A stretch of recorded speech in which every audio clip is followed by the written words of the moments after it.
Dear students, നമ്മൾ ഇന്നൊരു പുതിയ ചാപ്റ്റർ സ്റ്റാർട്ട് ചെയ്യുകയാണ്.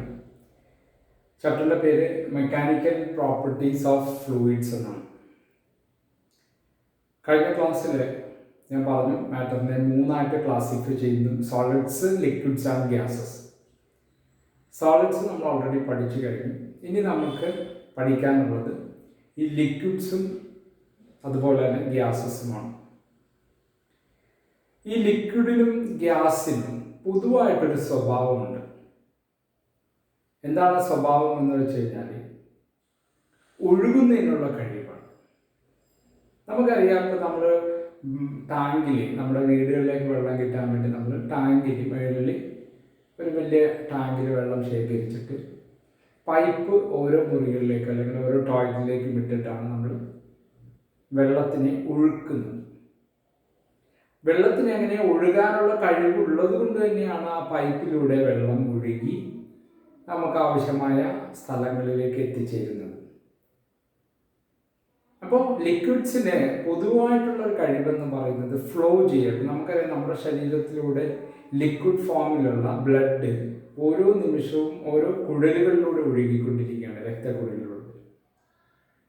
ഇതുപോലെ തന്നെയാണ് ഗ്യാസിൻ്റെ അവസ്ഥ. നമുക്കറിയാം, നമ്മുടെ വീടുകളിൽ നമ്മൾ ഗ്യാസ് ഉപയോഗിക്കുമ്പോൾ ഈ ഗ്യാസ് ഒരു വലിയ സിലിണ്ടറിലാക്കി നമ്മൾ വെച്ചിരിക്കുകയാണ്. ആ സിലിണ്ടറിൽ നിന്നൊരു പൈപ്പ് വഴി നമ്മൾ നമ്മുടെ അടുപ്പിലേക്ക് ആ ഗ്യാസിനെ എത്തിക്കുകയാണ് ചെയ്യുന്നത്. ഓക്കെ, അപ്പോൾ ഞാൻ പറഞ്ഞു വരുന്ന ഇതാണ്, ലിക്വിഡ് ആണെങ്കിലും ഗ്യാസ് ആണെങ്കിലും അതിന് കോമൺ ആയിട്ട് ഒഴുകുന്നതിനുള്ളൊരു കഴിവുണ്ട്. ഈ ഒഴുകാൻ കഴിവുള്ള വസ്തുക്കളെ എല്ലാം കോമൺ ആയിട്ട് നമ്മൾ വിളിക്കുന്ന ഒരു പേരാണ് ഫ്ലൂയിഡ്സ്. ഓക്കെ, അപ്പോൾ ദ ഫ്ലൂയിഡ് എന്ന് പറഞ്ഞു കഴിഞ്ഞാൽ A fluid is something which can flow ചെയ്യാൻ കഴിവുള്ള വസ്തുക്കളെ നമ്മൾ ഫ്ലൂയിഡ്സ് എന്നാണ് വിളിക്കുക. അതായത് ഇപ്പോൾ രണ്ടെണ്ണം വിടും. എന്തൊക്കെയാണ്? ലിക്വിഡ്സും ഗ്യാസസും എന്ത് തന്നെയാണ്? ഇപ്പോൾ ഫ്ലൂയിഡാണ്. കാരണം ലിക്വിഡിനും ഗ്യാസിനും ഫ്ലോ ചെയ്യാനുള്ള കഴിവുണ്ട്. നമ്മൾ ഈ ചാപ്റ്ററിൽ, നമ്മുടെ ചാപ്റ്ററിൻ്റെ പേര് ഇതാണ്, മെക്കാനിക്കൽ പ്രോപ്പർട്ടീസ് ഓഫ് ഫ്ലൂയിഡ്സ്. ഈ ഫ്ലൂയിഡ്സിൻ്റെ, അതായത് ഗ്യാസിൻ്റെയും ലിക്വിഡ്സിൻ്റെയും എല്ലാ ഫിനോമിനയും പ്രോപ്പർട്ടീസുമാണ് നമ്മൾ ഈ ചാപ്റ്ററിൽ പഠിക്കുക. ഓക്കെ, ഇനി നമുക്കറിയാം, സാധാരണ നമ്മൾ ഒരു ചാപ്റ്റർ സ്റ്റാർട്ട് ചെയ്യുമ്പോൾ അതിലെ ഇമ്പോർട്ടൻ്റ് ടേംസ് ആണ് നമ്മൾ സ്റ്റാർട്ട് ചെയ്യുന്നത്. ഇവിടെ നമ്മൾ ആദ്യമായിട്ട് പഠിക്കുന്ന ഒരു ഇമ്പോർട്ടൻ്റ് ടേം എന്ന് പറയുന്നത് ത്രസ്റ്റ് എന്ന് പറയുന്നതാണ്. എന്താണ് ത്രസ്റ്റ്?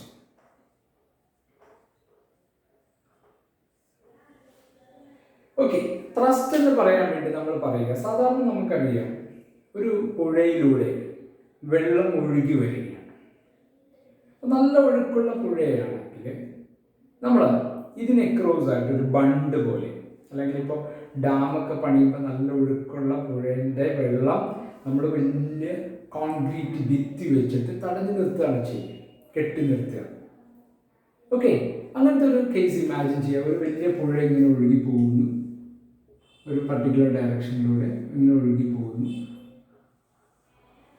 ഓക്കെ, ഇതിന് എക്രോസ് ആയിട്ട് നമ്മളൊരു ബണ്ട് പോലെ അല്ലെങ്കിൽ വലിയ ഡാമിൻ്റെ കോൺക്രീറ്റ് വോളാണ് അതെന്ന് വിചാരിക്കുക. ഓക്കെ, ഇപ്പോൾ നമ്മൾ ഇങ്ങനെയാണ് കൺസിഡർ ചെയ്തത്. എന്താണ്? ഒരു പുഴ ഇങ്ങനെ ലെഫ്റ്റിൽ നിന്ന് റൈറ്റിലേക്ക് ഒഴുകി പോകുന്നു, അതിനെ ഇങ്ങനെ ഒരു ഭിത്തി കെട്ടി തടഞ്ഞു നിർത്തി. അപ്പോൾ ഈ ഭിത്തിയിലേക്ക് വലിയൊരു ഫോഴ്സ് ആക്ട് ചെയ്യപ്പെടും. അതായത് ഈ വെള്ളം, ഈ തടഞ്ഞു നിർത്തിയ വെള്ളം ഈ ഭിത്തിനെ തള്ളി മാറ്റാൻ വേണ്ടി ശ്രമിച്ചുകൊണ്ടിരിക്കും. അത് തള്ളി മാറ്റുന്ന രീതി എങ്ങനെയായിരിക്കും? അത് ഇങ്ങനെ പെർപെൻഡിക്കുലറായിട്ട്, അതായത് ഉന്തുക, അതായത് ഇങ്ങനെ പെർപെൻഡിക്കുലറായിട്ടായിരിക്കും തള്ളുക എന്ന് വെച്ച് കഴിഞ്ഞാൽ ഫോഴ്സ് അപ്ലൈ ചെയ്യുന്നത്. ഇപ്പോൾ നമുക്കറിയാം, നമ്മുടെ ഇവിടെയൊക്കെ കടൽക്ഷോഭം വരുമ്പോൾ വെള്ളം വന്ന് വലിയ കടൽ ഭിത്തികളെ തള്ളി മാറ്റി കരയിലേക്ക് വരിക. അപ്പോൾ തള്ളുക എന്ന് പറയുന്ന, അതായത് ഒരു സർഫസ് ഉണ്ടെങ്കിൽ ആ സർഫസിലേക്ക് പെർപെൻഡിക്കുലർ ആയിട്ടൊരു ഫോഴ്സ് അപ്ലൈ ചെയ്യുന്ന, ഈ പെർപെൻഡിക്കുലർ ഫോഴ്സിനെയാണ് നമ്മൾ ത്രസ്റ്റ് എന്ന് വിളിക്കുക. അപ്പൊ ഈ ത്രസ്റ്റിന്റെ പ്രത്യേകത എന്താണെന്ന് വെച്ച് കഴിഞ്ഞാൽ, ആക്ച്വലി ത്രസ്റ്റ് എന്നത് നമുക്ക് ഫിസിക്സിൽ ഈ ഫോഴ്സിന് പല പേരുകളാണ് അറിയപ്പെടുന്നത്. അപ്പൊ ത്രസ്റ്റ് എന്താണെന്ന് ചോദിച്ചു കഴിഞ്ഞാൽ, perpendicular force acting on A surface, ഒരു സർഫസിലേക്ക്, ഇപ്പൊ ഞാൻ പറഞ്ഞ പോലെ ഒരു പുഴയുടെ ഒഴുക്കിനെ തടസ്സപ്പെടുത്തുന്ന ഒരു സർഫസിനെ വെച്ചപ്പോൾ ഈ സർഫസിലേക്ക് ഒരു പെർപെൻഡിക്കുലർ ഫോഴ്സ് ആക്ട് ചെയ്തെങ്കിൽ ആ ഫോഴ്സിന് പറയുന്ന പേരാണ് ത്രസ്റ്റ് എന്ന് പറയുന്നത്. അപ്പോൾ what is thrust? A perpendicular or normal force. നമ്മൾ സാധാരണ പറയുന്നത് എങ്ങനെയാണ്? ഇപ്പോൾ ഈ വലിയ ഡാമിൻ്റെയൊക്കെ ഭിത്തി ഇങ്ങനെ കെട്ടി വെച്ചിട്ട് അതിൽ നമ്മൾ ചെറിയൊരു സുഷിരം ഇട്ട് കഴിഞ്ഞാൽ അതിനകത്ത് വെള്ളം പുറത്തേക്ക് വരുന്നതിന് പെർപെൻഡിക്കുലർ ആയിട്ടാണ്. എന്ന് വെച്ചാൽ ഈ ആക്ട് ചെയ്യുന്ന ഫോഴ്സ് പെർപെൻഡിക്കുലർ ആയതുകൊണ്ട് ആ വെള്ളവും പെർപെൻഡിക്കുലർ ആയിട്ടായിരിക്കും ആ ഹോളിലൂടെ വരിക. ഓക്കെ, അപ്പോൾ what is thrust? A normal or perpendicular force acting on A surface. എന്തിനാണ് ഇതൊക്കെ പഠിക്കുന്നത് വെച്ച് കഴിഞ്ഞാൽ, നമുക്കറിയാം നമ്മുടെ ഒരു പൈപ്പിലൂടെ വെള്ളം വരുമ്പോൾ നമ്മൾ അതിങ്ങനെ കൈകൊണ്ട് നല്ല പ്രഷറിൽ വരുന്ന നല്ല സ്പീഡിൽ വരുന്ന വെള്ളത്തിന് ഇങ്ങനെ തടഞ്ഞു നിർത്തുമ്പോൾ ആ വെള്ളം നമ്മുടെ കയ്യിലേക്ക് ഇങ്ങനെ ഒരു പെർപെൻഡിക്കുലർ ഒരു നോർമൽ ഫോഴ്സ് ആക്ട് ചെയ്യും. അങ്ങനത്തെ ഒരുപാട് കേസസ് നമുക്ക് ഇതിനകത്ത് വരും. അതുകൊണ്ട് നമ്മൾ ത്രസ്റ്റ് എന്ന് പറഞ്ഞു കഴിഞ്ഞാൽ ഒരു ലിക്വിഡോ ഒരു ഗ്യാസോ ഒരു പെർപെൻഡിക്കുലർ ഫോഴ്സ് ഒരു സർഫസിലേക്ക് ആക്ട് ചെയ്യിപ്പിക്കുകയാണെങ്കിൽ ആ ടൈമിനാണ് നമ്മൾ ത്രസ്റ്റ് എന്ന് പറഞ്ഞു വിളിക്കുക. ഓക്കെ, അപ്പം ഞാനിപ്പോൾ പറഞ്ഞതാണ് ഈ ഒരു പുഴയ്ക്ക് ക്രോസ് ആയിട്ട് വലിയൊരു ബണ്ട് കിട്ടി. ഈ ബണ്ടിലേക്ക് വെള്ളം മുഴുവൻ ഈ ബണ്ടിൻ്റെ പെർപെൻഡിക്കുലർ ഈ വോളിലേക്ക് പെർപെൻഡിക്കുലർ ആയിട്ട് ഇങ്ങനെ ഫോഴ്സ് കൊടുത്തുകൊണ്ടിരിക്കുക. അപ്പോൾ ടോട്ടൽ ഫോഴ്സ് എന്ന് പറയുന്നത് എഫ് ആണെന്ന് വിചാരിക്കുക. Total force acting on this area അത് എഫ്. അതിൻ്റെ ടോട്ടൽ ഏരിയ എയുമാണ്. പൊതുവെ ഫിസിക്സിൽ നമ്മൾ ചെയ്യാന്ന് വെച്ച് കഴിഞ്ഞാൽ, ഇപ്പോൾ ഈ ടോട്ടൽ ഏരിയയിലെ നോർമൽ ഫോഴ്സ് അതിന് പകരം നമ്മൾ എപ്പോഴും ചെയ്യാന്ന് വെച്ച് കഴിഞ്ഞാൽ ഇതിലെ ഒരു 1 സെന്റിമീറ്റർ സ്ക്വയർ അല്ലെങ്കിൽ ഒരു യൂണിറ്റ് ഏരിയ കൺസിഡർ ചെയ്യും. എന്നിട്ട് നമ്മൾ പറയും ഈ വലിയ ഏരിയയിലെ ഫോഴ്സ് അല്ല, ആ വലിയ ഏരിയയിലെ ഒരു ചെറിയൊരു യൂണിറ്റ് ഏരിയയിൽ എത്ര ഫോഴ്സ് ആക്ട് ചെയ്തു എന്നുള്ളത് കണ്ടെത്തും. ഇപ്പം എന്താ ഗുണമെന്ന് വെച്ച് കഴിഞ്ഞാൽ, ഈ ടോട്ടൽ ഏരിയ നമുക്ക് എത്ര ടോട്ടൽ ഏരിയ ഉണ്ടെങ്കിലും ആ ടോട്ടൽ ഏരിയനെ ആ യൂണിറ്റ് ഏരിയയിലെ ഫോഴ്സ് കൊണ്ട് മൾട്ടിപ്ലൈ ചെയ്താൽ നമുക്ക് ടോട്ടൽ ഫോഴ്സ് കിട്ടും.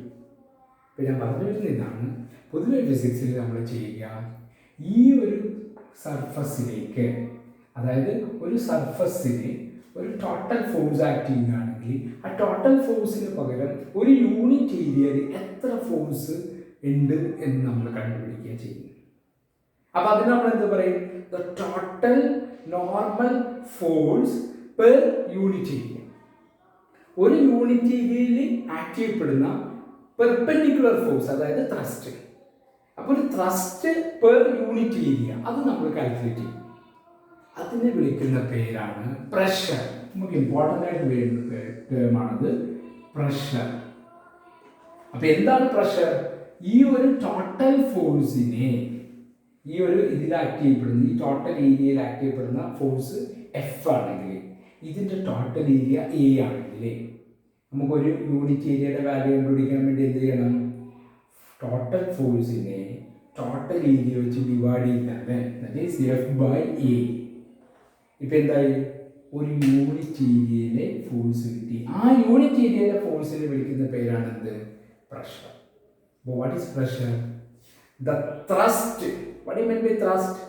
Normal force acting on the surface. That normal force per unit area. ഒരു യൂണിറ്റ് ഏരിയയിലെ ആക്ട്. ഞാൻ ഒരു വലിയ പൈപ്പിലൂടെ വെള്ളം വരുന്നു, അതിന് ഞാൻ എൻ്റെ കൈ കൊണ്ട് ഇങ്ങനെ തടഞ്ഞു നിർത്തി. അപ്പോൾ ആ വെള്ളം എൻ്റെ കയ്യിലേക്ക് ഒരു normal force, that is called the thrust. ആ ത്രസ്റ്റ് എൻ്റെ കൈയുടെ ഒരു യൂണിറ്റ് ഏരിയയിൽ എത്രത്തോളം ഫോഴ്സ് ഉണ്ട് എന്ന് പറയുന്നതാണ് അതിൻ്റെ pressure. Okay, what is pressure? Pressure is equal to the thrust or normal force on the surface per unit area. ഇതിനെയാണ് നമ്മൾ പ്രഷർ. കോമൺ ആയിട്ട് നമ്മൾ വീടുകളിലൊക്കെ ഉപയോഗിക്കുന്ന പ്രഷർ എന്നുള്ള ടൈം നമ്മുടെ വീട്ടിലെ പൈപ്പുകളിൽ നിന്ന് വെള്ളം വരുന്നത്, അല്ലെങ്കിൽ ഗ്യാസ് ഭയങ്കര പ്രഷറിലാണ് വരുന്നത് എന്നൊക്കെ പറയുന്നത്. അതായത് ഈ ലിക്വിഡ് ആൻഡ് ഗ്യാസസുമായിട്ട് ബന്ധപ്പെട്ടാണ് ഈ പ്രഷർ എന്നുള്ള ടേം പറയുക. അപ്പോൾ എന്താണ് പ്രഷർ?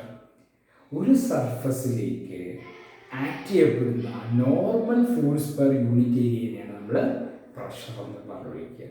ഓക്കെ, അപ്പോൾ what is the pressure? P C, P എന്നാണ് ഡിനോട്ട് ചെയ്യുക. അപ്പോൾ P is equal to total force. ഈ ഫോഴ്സ് ഏതാ? നോർമൽ ഫോഴ്സ് ആയിരിക്കണം, ദാറ്റ് ഈസ് ത്രസ്റ്റ് ആയിരിക്കണം, divided by area. Okay, what is the unit? ഫോഴ്സിൻ്റെ യൂണിറ്റ് ന്യൂട്ടൺ, ഏരിയയുടെ unit newton per metre square. That is ഇത് നമ്മൾ പാസ്കൽ എന്നാണ് വിളിക്കുക. പാസ്കൽ ഒരു ശാസ്ത്രജ്ഞൻ്റെ പേരാണ്, ആ യൂണിറ്റ് ആയിട്ട് കൊടുത്തിരിക്കുക. അപ്പോൾ the unit of pressure is Pascal. Okay, അപ്പോൾ നമ്മൾ പ്രഷർ എന്ന് പറയുന്ന ടേം മെയിൻലി യൂസ് ചെയ്യുന്നത് ഈ ലിക്വിഡും ഗ്യാസസുമായിട്ട് ബന്ധപ്പെട്ടാണ്. ഇത് കൂടാതെ നമ്മൾ ഒരു ടേമും കൂടി ഈ പ്രഷറിൽ പറയും, അതായത് അറ്റ്മോസ്ഫിയറിക് പ്രഷർ. നമുക്ക് അടുത്തത് പറയേണ്ടത് അറ്റ്മോസ്ഫിയറിക് പ്രഷർ എന്നുള്ളതാണ്. Atmospheric pressure, atmospheric pressure. എന്താണ് അറ്റ്മോസ്ഫിയറിക് പ്രഷർ എന്ന് പറയാൻ പോകുക? വളരെ ഇമ്പോർട്ടൻ്റ് ആണ്, കാരണം പല ബേസിക് ഐഡിയാസുമാണ് ഈ പറയുന്നത്. നിങ്ങളത് കൃത്യമായിട്ട് ശ്രദ്ധിക്കണം. നമ്മൾ എന്താണ്, അപ്പം ഞാൻ പറഞ്ഞു ഈ പ്രഷറും ത്രസ്റ്റും എല്ലാം ഫോഴ്സ് തന്നെയാണ്. ത്രസ്റ്റ് നോർമൽ ഫോഴ്സാണ്. ആ നോർമൽ ഫോഴ്സ് ഒരു യൂണിറ്റ് ഏരിയയിൽ ആക്ട് ചെയ്യുന്ന ക്വാണ്ടിറ്റി എത്രയാണ്, അതാണ് പ്രഷർ. സ്കെയിലർ ക്വാണ്ടിറ്റിയാണ് സാധാരണ. ഇനി എന്താണ് അറ്റ്മോസ്ഫിയറിക് പ്രഷർ? എപ്പോഴും ചെറിയ ക്ലാസ്സിൽ നിങ്ങൾ കേട്ടിട്ടുണ്ടാവും, പഠിച്ചിട്ടുണ്ടാവും. അറ്റ്മോസ്ഫിയറിക് പ്രഷർ എന്താണ്? അപ്പം നമുക്കറിയാവുന്ന ഒരു കാര്യം ഇതാണ്, ഭൂമി ഒരു സ്ഫെറിക്കൽ ഷേപ്പിലാണ്, വലിയൊരു സ്ഫെറിക്കൽ ഷേപ്പിലാണ് നമ്മുടെ ഭൂമി ഇരിക്കുക. ഓക്കെ, അപ്പോൾ ഇതിന് ചുറ്റും ഒരു അറ്റ്മോസ്ഫിയർ ഉണ്ട്. നമുക്കറിയാം കുറേ എയറും ഗ്യാസും മോളിക്യൂൾസും എല്ലാം കൂടി ഇത് നമ്മുടെ എർത്ത്. ഈ എർത്തിന് ചുറ്റും ഇങ്ങനെ ഇങ്ങനെ ഇങ്ങനെ ഓരോ സ്ഥലത്ത് ഇങ്ങനെ എർത്തിന് ചുറ്റും ഇങ്ങനെ ഒരു വലയം പോലെ നമ്മുടെ ഈ ഗ്യാസ് മോളിക്യൂൾസും ഡസ്റ്റും അതുള്ള എല്ലാ മോളിക്യൂൾസ്, എയർ കോളംസ് ആണ് മെയിനായിട്ട്. എയർ കോളംസ്, എയർ എല്ലാം നമ്മുടെ എർത്തിന് ചുറ്റും ഇങ്ങനെ വലയം പോലെ പിടിക്കുകയാണ്. നമുക്കറിയാം എർത്തിന് അതിൻ്റെ സർഫസിലേക്ക് ഒരു ഫോഴ്സ് ആക്ട് ചെയ്യുന്നുണ്ട്. അതുകൊണ്ട് തന്നെ ഈ സർഫസ് നേരെ ഈ നമ്മുടെ ഈ വലയം, എയർ കോളംസ് എല്ലാം ഇങ്ങനെ പെർപെൻഡിക്കുലറായിട്ട് ഒരു ഫോഴ്സ് നമ്മുടെ എർത്തിൻ്റെ സർഫസിലേക്ക് ഇങ്ങനെ ആക്ട് ചെയ്തുകൊണ്ടിരിക്കും. ഓക്കെ, നമ്മുടെ എർത്തിൻ്റെ സർഫസിലേക്ക് ഒരു പെർപെൻഡിക്കുലർ ഫോഴ്സ്. എന്ത് മൂലമാണ്? ഇവിടെ ധാരാളം ഈ ഗ്യാസ് മോളിക്യൂൾസ് ഉണ്ട്. ആ മോളിക്യൂൾസിൻ്റെ ഭാരം അങ്ങനെ തന്നെ എവിടേക്ക് വരും? നമ്മുടെ എർത്തിൻ്റെ സർഫസിലേക്ക് വരും എന്നാണ്. അപ്പം നമ്മുടെ എർത്തിൻ്റെ സർഫസിൽ നിൽക്കുക, നമ്മുടെ തലയുടെ മുകളിൽ ഈ ശൂന്യാകാശം വരെ ഈ എയർ കോളംസ് നമ്മുടെ തലയുടെ മുകളിലുണ്ടെന്ന്. അപ്പം ഈ എയർ കോളത്തിൻ്റെ വെയിറ്റ് താങ്ങിയാണ് ഓരോരുത്തരും നടക്കുന്നതെന്നാണ് ഞാൻ പറഞ്ഞു വരുന്നത്. അപ്പം ഈ എയർ കോളത്തിൻ്റെ വെയിറ്റ് നമ്മുടെ തലയിൽ ഒരു normal force per unit area apply ചെയ്യുന്നുണ്ട് സർഫസിൽ എല്ലായിടത്തും. കാരണം നമ്മൾ ഈ എർത്തിൻ്റെ സർഫസിലാണ്. നമ്മളാണെങ്കിലും ഈ എർത്തിൻ്റെ സർഫസിലുള്ള എല്ലാ ബിൽഡിങ്ങും മെറ്റീരിയൽസും എല്ലാത്തിൻ്റെ മുകളിൽ ഈ എയർ കോളത്തിൻ്റെ വെയിറ്റ് വന്നിരിക്കുകയാണ്. അപ്പോൾ ആ വെയിറ്റ് മൂലം ഒരു പ്രഷർ, ഒരു ഫോഴ്സ് എല്ലാം. ഇപ്പം എൻ്റെ തലയുടെ മുകളിൽ ഈ തലയുടെ ഒരു പോയിന്റ് എടുത്ത് ഇവിടെ നിന്ന് ആ ശൂന്യാകാശം വരെ ഒരു എയർ കോളം, അതും ഒരു യൂണിറ്റ് ഏരിയ. നമ്മളിങ്ങനെ സാധാരണ ഒരു യൂണിറ്റ് ഏരിയ, എൻ്റെ തലയുടെ ഇവിടെ ഒരു യൂണിറ്റ് ഏരിയയിൽ നിന്ന് ഇവിടെ നിന്നൊരു കോളം, ഒരു സിലിണ്ടറിക്കൽ ഷേപ്പ് ആണെങ്കിൽ അത് മേളിൽ ആ നമ്മുടെ ശൂന്യാകാശം വരെ ഈ ഗ്യാസ് മോളിക്യൂൾസിൻ്റെ, എയർ കോളത്തിൻ്റെ എല്ലാത്തിൻ്റെയും കൂടി വെയിറ്റ് എൻ്റെ തലയിലുണ്ട്. ആ വെയിറ്റ് മൂലം ഒരു ഫോഴ്സ് എൻ്റെ തലയിലുണ്ട്. ആ ഫോഴ്സ് ഒരു യൂണിറ്റ് ഏരിയയിൽ ആക്ട് ചെയ്യപ്പെടുന്ന പ്രഷർ, ആ പ്രഷറിനെയാണ് നമ്മൾ എന്ത് പറയുക? അറ്റ്മോസ്ഫിയറിക് പ്രഷർ എന്ന് പറയുന്നത്. ഓക്കെ, അപ്പം ഞാനിങ്ങനെ മുകളിലേക്ക് ചെല്ലുന്തോറും എന്തുണ്ടാവും? എൻ്റെ തലയിൽ ഈ എയർ കോളത്തിൻ്റെ വെയിറ്റ് കുറഞ്ഞു വരും. കാരണം മുകളിലേക്ക് ചെല്ലുന്തോറും ഈ ഹൈറ്റ് കുറഞ്ഞു വരുമല്ലേ എൻ്റെ തലയിലെ. അതുകൊണ്ട് തന്നെയാണ് നമ്മൾ മുകളിലേക്ക് ചെല്ലുന്തോറും ഈ force per unit area, that is called the pressure. ആ പ്രഷർ, അതിന് നമ്മൾ പറയുന്ന പർട്ടിക്കുലർ വേർഡാണ് അറ്റ്മോസ്ഫിയറിക് പ്രഷർ. അപ്പോൾ ഈ അറ്റ്മോസ്ഫിയറിക് പ്രഷർ വേറെ ഒന്നുമില്ല, ഓരോ എയർ കോളത്തിൻ്റെയും ഭാരമാണ് ശരിക്കും ഈ അറ്റ്മോസ്ഫിയറിക് പ്രഷർ. ഓക്കെ, അപ്പോൾ വാട്ട് ഈസ് അറ്റ്മോസ്ഫിയറിക് പ്രഷർ? നമ്മൾ അറ്റ്മോസ്ഫിയറിക് പ്രഷർ എന്താണെന്നുള്ളതിന് ഒരു ഡെഫിനിഷൻ ഉണ്ട്. എന്താണ്? The weight of the air column അല്ലേ, weight, the pressure of the atmosphere ഇല്ലേ, അറ്റ് എനി പോയിന്റ്, ഏതെങ്കിലും ഒരു പർട്ടിക്കുലർ പോയിന്റിലെ അറ്റ്മോസ്ഫിയർ പ്രഷർ എന്താണെന്ന് ചോദിച്ചു കഴിഞ്ഞാൽ it is the weight of the air column of unit cross sectional area. അതായത് ഒരു യൂണിറ്റ് ഏരിയ കൺസിഡർ ചെയ്താൽ ആ മുകളിൽ നിന്ന് നമ്മൾ ആ പോയിന്റ് വരെ, അതായത് ഇപ്പോൾ ഇവിടെ ഞാൻ സപ്പോസ് ഇവിടെ ഒരു പോയിന്റ് കൺസിഡർ ചെയ്തു, ഈ പോയിന്റിലെ അറ്റ്മോസ്ഫിയർ പ്രഷർ എന്തായിരിക്കും എന്നാണ് ഇവിടെ ഇങ്ങനെ ഒരു എയർ കോളം നമ്മൾ കൺസിഡർ ചെയ്തു. ഈ എയർ കോളത്തിൻ്റെ വെയിറ്റ് ആയിരിക്കും ഈ പോയിന്റിലെ അറ്റ്മോസ്ഫിയറിക് പ്രഷർ. അതായത് ആ എയർ വേറൊന്നുമില്ല, ഈ എയർ കോളം നമ്മുടെ തലയിൽ ഒരു ഫോഴ്സ് അപ്ലൈ ചെയ്യുക, ആ ഫോഴ്സ് പെർ യൂണിറ്റ് ഏരിയയാണ് നമ്മൾ എന്താ പറയുക പ്രഷർ എന്ന് പറയും. അപ്പോൾ ശരിക്കും നമ്മുടെ പ്രഷർ, ഈ അറ്റ്മോസ്ഫിയറിക് പ്രഷർ ഏറ്റവും കൂടുതൽ എവിടെയായിരിക്കും?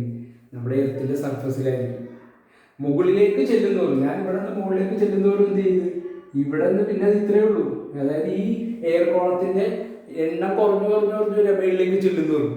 അതുകൊണ്ട് തന്നെ പറയുക atmospheric pressure is maximum on the surface and it is decreases with altitude. മുകളിലേക്ക് ചെല്ലുന്നവരും എന്തുണ്ടാവും? ഈ അറ്റ്മോസ്ഫിയറിക് പ്രഷർ കുറഞ്ഞു വരും എന്നർത്ഥം. ഓക്കെ, അപ്പോൾ എന്താണ് അറ്റ്മോസ്ഫിയറിക് പ്രഷർ എന്ന് ചോദിച്ചു കഴിഞ്ഞാൽ ഒരു ഭൂമിയുടെ സർഫസിൽ, ആ സർഫസിന് ചുറ്റുമുള്ള എയർ കോളത്തിൻ്റെ വെയിറ്റാണ്. ഒരു പർട്ടിക്കുലർ പോയിന്റിൽ ഈ എയർ കോളത്തിൻ്റെ വെയിറ്റ്, ആ വെയിറ്റ് മൂലം എല്ലാ ബോഡിയുടെയും യൂണിറ്റ് ഏരിയയിൽ ഒരു ഫോഴ്സ് ഉണ്ട്. That force per unit area is known as the atmospheric pressure. Okay, ഇത് നമ്മൾ സാധാരണ ഇതിൻ്റെ വാല്യൂ നമ്മൾ കണ്ടുപിടിച്ച് വെച്ചിട്ടുണ്ട്. അതായത് നമ്മളെപ്പോഴും ചെയ്യാന്ന് വെച്ച് കഴിഞ്ഞാൽ എർത്തിൻ്റെ സർഫസിൽ സീ ലെവൽ വരെ, അതായത് ഒരു ഹൈറ്റ് നമ്മൾ റെഫറൻസ് ആയിട്ട് എടുത്തിരിക്കുക, സീ ലെവൽ വരെ ഈ എയർ കോളത്തിൻ്റെ ശൂന്യാകാശം മുതൽ ഈ നമ്മുടെ സീ ലെവൽ വരെയുള്ള ഈ എയർ കോളത്തിൻ്റെ ഒരു യൂണിറ്റ് ക്രോസ് സെക്ഷണൽ ഏരിയയിലുള്ള വെയിറ്റ് എന്ന് പറയുന്നത് നമ്മൾ കണ്ടുപിടിച്ച് വെച്ചിട്ടുണ്ട്. And that is the 1.013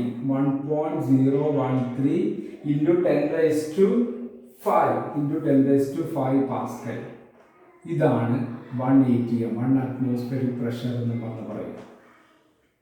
okay, അപ്പോൾ നമ്മളിത് PA എന്നാണ് ഡിനോട്ട് ചെയ്യുക, അറ്റ്മോസ്ഫിയറിക് പ്രഷർ. അപ്പോൾ എന്താണ് അറ്റ്മോസ്ഫിയറിക് പ്രഷർ? ഒരു എയർ കോളത്തിൻ്റെ വെയിറ്റ് മൂലം ഒരു പോയിന്റിൽ ആക്ട് ചെയ്യപ്പെടുന്ന force per unit area or pressure.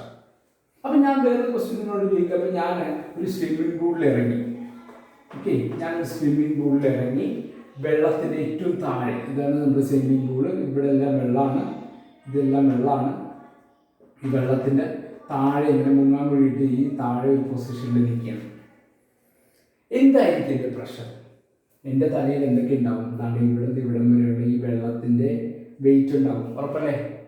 കൂടാണ്ട് ഈ എയർ കോളത്തിൻ്റെ വെയിറ്റ്, ആ എയർ കോളത്തിൻ്റെ വെയിറ്റാണ് നമ്മൾ എന്താ പറയുക അറ്റ്മോസ്ഫിയറിക് പ്രഷർ എന്ന് പറയുക. അപ്പോൾ ഈ അറ്റ്മോസ്ഫിയർ, അതായത് ഞാൻ സ്വിമ്മിംഗ് പൂളിൻ്റെ താഴെ, വെള്ളത്തിൻ്റെ ഏറ്റവും താഴെ പോയി കിടന്നാൽ എൻ്റെ തലയുടെ മുകളിൽ ഈ വെള്ളത്തിൻ്റെ ഭാരവും ഉണ്ടാവും. കൂടാതെ ആ വെള്ളത്തിൻ്റെ സർഫസ് കഴിഞ്ഞിട്ടുള്ള എയർ കോളത്തിൻ്റെ ഭാരവും ഉണ്ടാവും. അപ്പോൾ എൻ്റെ പ്രഷർ എത്രയായിരിക്കും? ഈ അറ്റ്മോസ്ഫിയറിക് പ്രഷർ പ്ലസ് എന്തായിരിക്കും? ഈ വെള്ളത്തിൻ്റെ ഭാരത്തിൻ്റെ കറസ്പോണ്ടിങ് ആയിട്ടുള്ള ഒരു പ്രഷർ. അപ്പോൾ ഞാൻ സ്വിമ്മിംഗ് പൂളിൻ്റെ അടിയിലേക്ക്, സാധാരണ ഈ സമുദ്രത്തിൻ്റെ അടിയിലേക്ക് ചെല്ലുന്തോറും നമുക്ക് എന്ത് കൂടിക്കൊണ്ടിരിക്കും? ഈ പ്രഷർ കൂടിക്കൊണ്ടിരിക്കും. കാരണം ഈ അറ്റ്മോസ്ഫിയറിക് പ്രഷർ P ഓൾറെഡി നമ്മുടെ തലയിലുണ്ട്. കൂടാതെ നമ്മൾ വെള്ളത്തിൻ്റെ അടിയിലേക്ക് പോകുന്നതോറും ആ വെള്ളത്തിൻ്റെ കോളത്തിൻ്റെ വെയിറ്റും കൂടി നമ്മുടെ തലയിലേക്ക് വന്നുകൊണ്ടിരിക്കും. അപ്പോൾ ഏറ്റവും ഇപ്പോൾ സമുദ്രത്തിൻ്റെയൊക്കെ വളരെ താഴെയൊക്കെ പോയി കഴിഞ്ഞാൽ നമുക്കൊരു ബോഡി പൊക്കിയെടുക്കാം. ഇപ്പം നമുക്കറിയാം ടൈറ്റാനിക് പോലുള്ള കപ്പലുകളൊക്കെ വെള്ളത്തിനടിയിൽ ഇപ്പോഴും ഉണ്ട്, സമുദ്രത്തിൻ്റെ അടിയിൽ. അതിനൊന്നും ഉയർത്താൻ പോലും പറ്റില്ല, കാരണം അത്രയും ഭാരമുള്ളൊരു സാധനം. ഇത് കൂടാതെ നല്ല വെള്ളത്തിൻ്റെ വെയിറ്റും കൂടി ഇതിൻ്റെ താഴെയുണ്ട്. അപ്പോൾ എല്ലാം കൂടി ആകുമ്പോൾ ഹൈ പ്രഷറാണ്. അപ്പോൾ ഒരിക്കലും നമുക്ക് എന്ത് ചെയ്യാൻ പറ്റില്ല, അതിനെ ഉയർത്തിയെടുക്കുക പോസിബിളാണ് പ്രാക്ടിക്കലി. അപ്പോൾ നമ്മൾ പറഞ്ഞു വരുന്നത് ഡെപ്ത് കൂടുന്തോറും, താഴേക്ക് വെള്ളത്തിൻ്റെ അടിയിലേക്ക് പോകുന്തോറും എന്ത് കൂടിക്കൊണ്ടിരിക്കും? ഈ പ്രഷർ കൂടിക്കൊണ്ടിരിക്കും. സർഫസിൽ നിന്ന്, എർത്തിൻ്റെ സർഫസിൽ നിന്ന് മുകളിലേക്ക് പോകുന്തോറും, ഓൾട്ടിറ്റ്യൂഡിലേക്ക് പോകുന്തോറും എന്ത് കുറഞ്ഞുകൊണ്ടിരിക്കും? പ്രഷർ കുറഞ്ഞുകൊണ്ടിരിക്കും.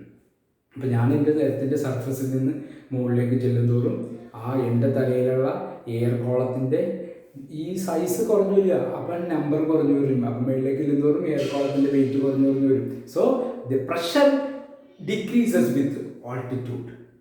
പക്ഷെ വെള്ളത്തിൻ്റെ കേസിലാണെങ്കിലോ ഡെപ്ത് കൂടുന്നതനുസരിച്ച് വെള്ളത്തിൻ്റെ പ്രഷർ, അതായത് നമ്മളൊരാൾ സമുദ്രത്തിൻ്റെ അടിയിലേക്ക് ചെല്ലും തോറും പ്രഷർ ഇൻക്രീസ് ചെയ്തുകൊണ്ടിരിക്കും. ഇപ്പം നമുക്കറിയാം വലിയ ഡെപ്തിൽ, സമുദ്രത്തിലെ ഏറ്റവും ആഴമുള്ള ഡെപ്തിലേക്കൊക്കെ പോയി കഴിഞ്ഞാൽ ഒരിക്കലും അതിൽ നിന്ന് നമുക്ക് മുകളിലേക്ക് പോകാൻ പോലും പറ്റില്ല. കാരണം ഭയങ്കരമായിട്ടുള്ള ഫോഴ്സസാണ്. കാരണം ഡെപ്ത് കൂടുന്തോറും ഈ വെള്ളത്തിൻ്റെ ഭാരവും കൂടി നമ്മുടെ തലയിൽ വരും, പ്ലസ് എയർ കോളം തന്നെ.